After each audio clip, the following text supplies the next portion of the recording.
യേശുവിൽ ഏറ്റവും അനുഗ്രഹീതരായ പ്രിയപ്പെട്ടവരെ,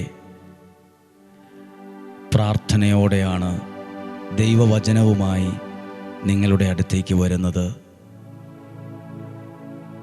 നിങ്ങൾ ഓരോരുത്തരും ഈ വചനങ്ങളൊക്കെ കേൾക്കുകയും പ്രാർത്ഥിക്കുകയൊക്കെ ചെയ്യുന്നത് ഒത്തിരി അനുഗ്രഹമായും സന്തോഷമായിട്ടും വരുന്നുണ്ട്. നിങ്ങളുടെ ജീവിതത്തിലും അത് അടയാളപ്പെടുത്തുന്ന ചില അനുഗ്രഹങ്ങളായി വരും. നമുക്ക് വചനം കേട്ട് പ്രാർത്ഥിക്കുമ്പോൾ അനുഗ്രഹങ്ങളെ ജീവിതത്തിൽ അടയാളപ്പെടുത്താൻ പറ്റും. അടയാളപ്പെടുത്താൻ പറ്റുന്ന വിധത്തിൽ ദൈവം നമ്മളെ സഹായിക്കാൻ തുടങ്ങും. ഇന്ന് പ്രതീക്ഷയോടെയാണ് വചനം പറയുന്നത്, പ്രാർത്ഥിക്കുന്നത്. കർത്താവേ, അങ്ങയുടെ വചനം ഈ ദിവസം ഇന്ന് കേൾക്കുന്ന ആരൊക്കെയാണോ അവരെ എല്ലാം അങ്ങയുടെ ശക്തമായ കരങ്ങളിലേക്ക് ഏൽപ്പിച്ചു തരികയാണ്. ഈ വചനം പ്രാർത്ഥിക്കുമ്പോൾ ഇന്ന് ദൈവത്തിൻ്റെ പ്രത്യേക സഹായം ആവശ്യമുള്ള ആളുകൾ, കുടുംബങ്ങൾ ഈ കൂട്ടത്തിൽ കാണും. ദൈവത്തിൻ്റെ പ്രത്യേക സഹായം ആവശ്യമുള്ളവർ, ദൈവത്തിൻ്റെ ഒരു ഇടപെടൽ ആഗ്രഹിച്ച് പ്രാർത്ഥിക്കുന്നവർ, അവരുടെ ജീവിതത്തിൽ ഇന്ന് ആ ഇടപെടൽ ഉണ്ടാകട്ടെ. ഇന്ന് ആ ദൈവസഹായം അവർക്ക് ലഭിക്കട്ടെ. ആ കുടുംബത്തിന്, ആ ജീവിതത്തിന്, ആ പ്രാർത്ഥനയ്ക്ക് ഉത്തരമായത് വെളിപ്പെടട്ടെ. ഞങ്ങൾ പ്രാർത്ഥിക്കുന്നു. പ്രതീക്ഷയോടെ നമുക്ക് ഈ വചനത്തെ കേൾക്കാം. ഉൽപ്പത്തി പുസ്തകം 37-ാം അധ്യായം 18-ാം വാക്യവും 19-ാമത്തെ വാക്യവും ഒന്ന് വായിക്കുകയാണ്. ഉൽപ്പത്തി പുസ്തകം 37-ാം അധ്യായം. അവിടെ ജോസഫിനെ കുറിച്ച് സഹോദരന്മാർ പറയുന്ന 1-2 കാര്യങ്ങൾ. 18-ാമത്തെ വാക്യം, സഹോദരന്മാരെ അന്വേഷിച്ച് ജോസഫ് പോകുമ്പോൾ ദൂരെ വച്ച് തന്നെ അവർ അവനെ കണ്ടു. അവൻ അടുത്തെത്തും മുൻപേ അവനെ വധിക്കാൻ അവർ ഗൂഢാലോചന നടത്തി. ഗൂഢാലോചന അന്നത്തെ കാലത്ത് ഉണ്ടായിരുന്നു. ഇത് ഗൂഢാലോചന, വളർത്താനുള്ള ഗൂഢാലോചനയല്ല.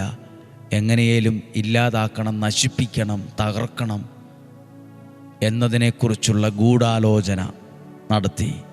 19-ാമത്തെ വാക്യം, അവർ പരസ്പരം പറഞ്ഞു, സ്വപ്നക്കാരൻ വരുന്നുണ്ട്, വരുവിൻ, നമുക്കവനെ പിടിച്ച് കൊന്നു കുഴിയിലെറിയാം. അവിടെ ഒരു വാക്ക്, സ്വപ്നക്കാരൻ വരുന്നുണ്ട്. സ്വപ്നക്കാരൻ, ജോസഫിൻ്റെ പേര് ജോസഫ് എന്നാണ് ആളുടെ പേര്. പക്ഷേ ഇപ്പം കളിയാക്കി വിളിക്കുന്നൊരു പേരാണ് സ്വപ്നക്കാരൻ. നമ്മളൊരു കാര്യം ശ്രദ്ധിച്ചിട്ടുണ്ടോ? നമ്മളെ ആരെങ്കിലുമൊക്കെ കളിയാക്കിയാൽ നമുക്കത് ഭയങ്കര ഫീലിംഗാണ്. ഓ, എന്നെക്കുറിച്ച് എന്നെ ഇങ്ങനെയാണല്ലോ അവർ വിളിക്കുന്നത്, എന്നെ ഇങ്ങനെയാണല്ലോ അവർ കാണുന്നത്. ഭയങ്കര വിഷമം നമുക്കുണ്ടാവും. നമ്മളെ ഓരോരുത്തരും പറയില്ലേ, പ്രാർത്ഥനക്കാരൻ വരുന്നു, കരിസ്മാറ്റിക്കാരൻ പോകുന്നു, സ്തുതിപ്പുകാരൻ പോകുന്നു, കൈകൊട്ടുകാരൻ, പാട്ടുകാരൻ പോകുന്നു, ഇങ്ങനെ പല ധ്യാനക്കാരൻ പോകുന്നു.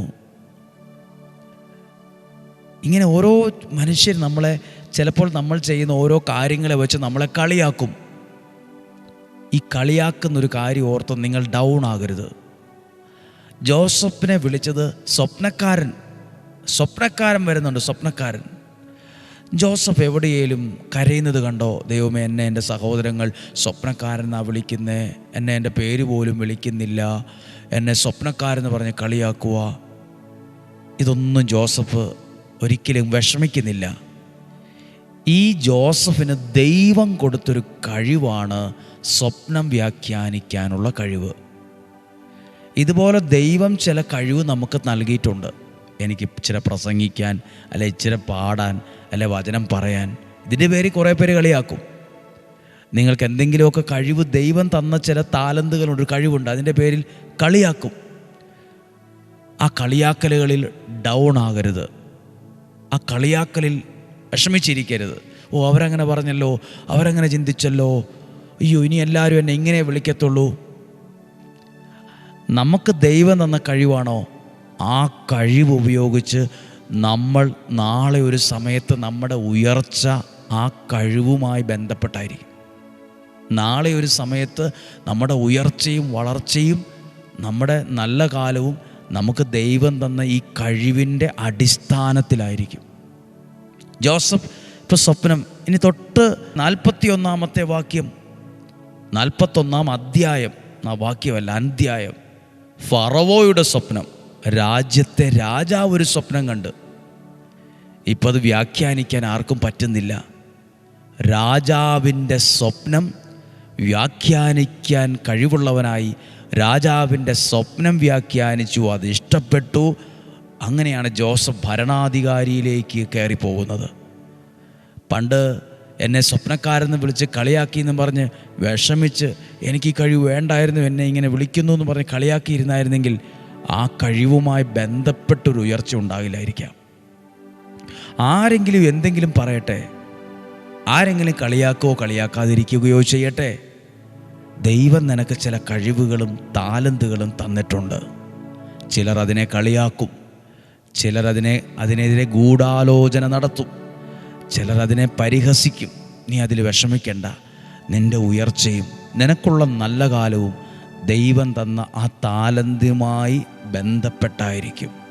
ഇപ്പോൾ ഒരു പക്ഷേ നന്നായിട്ട് പഠിക്കുന്ന ഒരാളാണെങ്കിൽ ചിലർ കളിയാക്കും. ഒരു പഠിത്തക്കാരൻ വന്നിരിക്കുന്നു, പുസ്തകപ്പുഴു വന്നിരിക്കുന്നു, അല്ലെങ്കിൽ കൃഷി ചെയ്യുന്ന ഒരാളെക്കുറിച്ച്, ഒരു അധ്വാനിക്കുന്ന ഒരാൾ, എപ്പം നോക്കിയാൽ അധ്വാനമാണ്, പുള്ളിക്ക് പറമ്പിൽ നിന്ന് കയറാൻ നേരമില്ല, എന്തെല്ലാം കാര്യങ്ങൾ ഇങ്ങനെ നോക്കി നടക്കും ആൾക്കാരിങ്ങനെ പറയാൻ. ഇതിലൊന്നും ഡൗൺ ആകരുത്.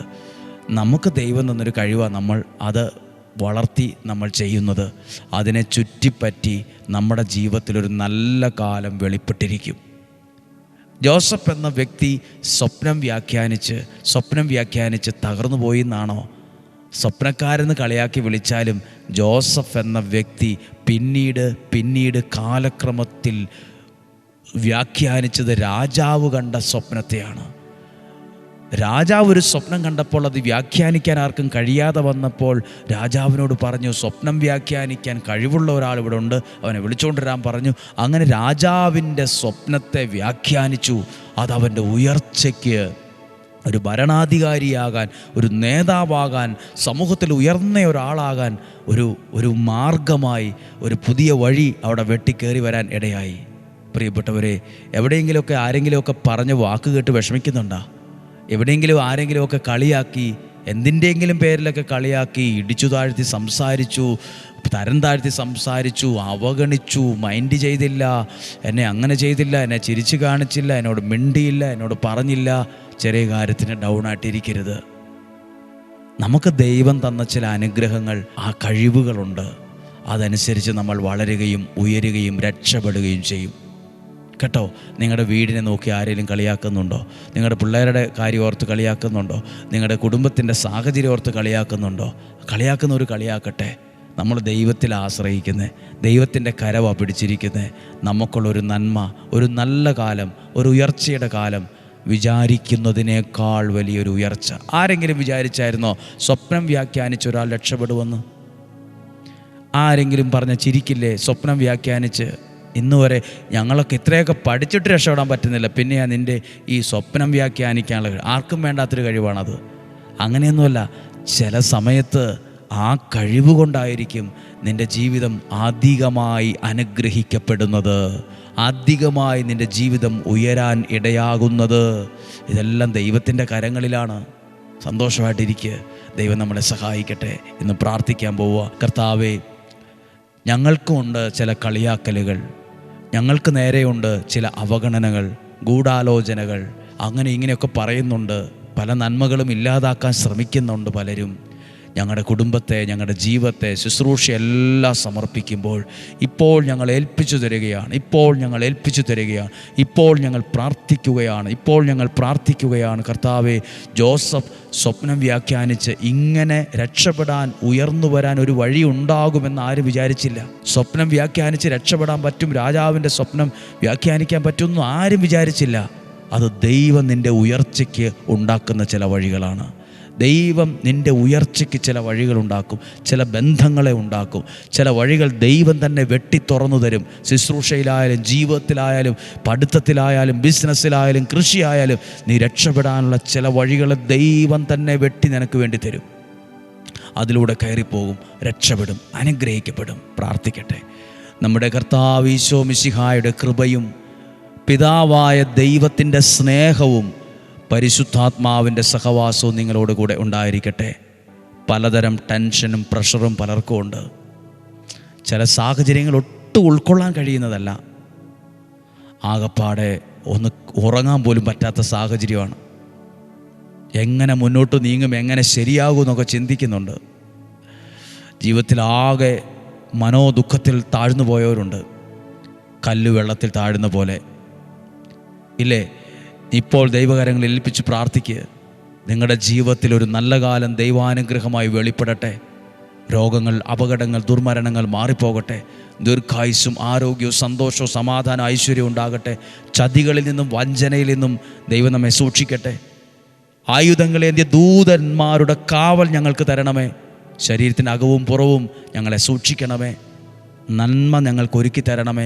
പുതിയ വഴികളെ തുറക്കണമേ, പുതിയ വഴികളെ തുറക്കണമേ. പുതിയ അനുഗ്രഹം തരണമേ, പുതിയ മാർഗങ്ങൾ നിർദ്ദേശിക്കണമേ.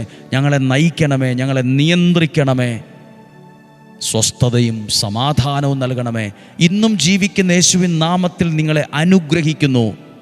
ഒരു ദോഷവും നിനക്ക് വരില്ല, ഒരു തിന്മയും നിനക്ക് വരില്ല, ഒരനർത്ഥവും നിൻ്റെ കൂടാരത്തെ തൊടുകയുമില്ല.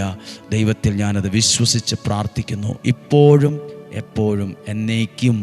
ആമേൻ. ദൈവം അനുഗ്രഹിക്കട്ടെ. ഈ വചനം എങ്ങനെ മനസ്സിലായി, എത്രമാത്രം ഉൾക്കൊള്ളാൻ കഴിഞ്ഞു എന്ന് എനിക്കറിയില്ല. പക്ഷേ ഈ വചനം നിങ്ങളെ സ്വാധീനിക്കും. ഈ വചനത്തിലൂടെ ചിലർ ജീവിതത്തിലൊരു പുതിയ തീരുമാനമൊക്കെ എടുക്കും. നാളെയും 5:30 ഒരുമിച്ച് കാണണം, ഒരുമിച്ച് പ്രാർത്ഥിക്കണം. നാളെ വ്യാഴം വെള്ളി ദിവസങ്ങളാണ്. നാളെ ധ്യാനം പ്രാർത്ഥനയൊക്കെ ഉള്ള ദിവസങ്ങളാണ്. എല്ലാവർക്കും വേണ്ടി പ്രാർത്ഥിക്കുന്നു. ഞങ്ങളെ ഓർത്ത് പ്രാർത്ഥിക്കുക. നാളെയും 5:30 ഒരുമിച്ച് കാണണം. ഒരുമിച്ച് കാണുന്നത് വരെ സ്വർഗത്തിലെ ദൈവം എന്നെ നിങ്ങളെയും സൂക്ഷിക്കട്ടെ. ആമേൻ.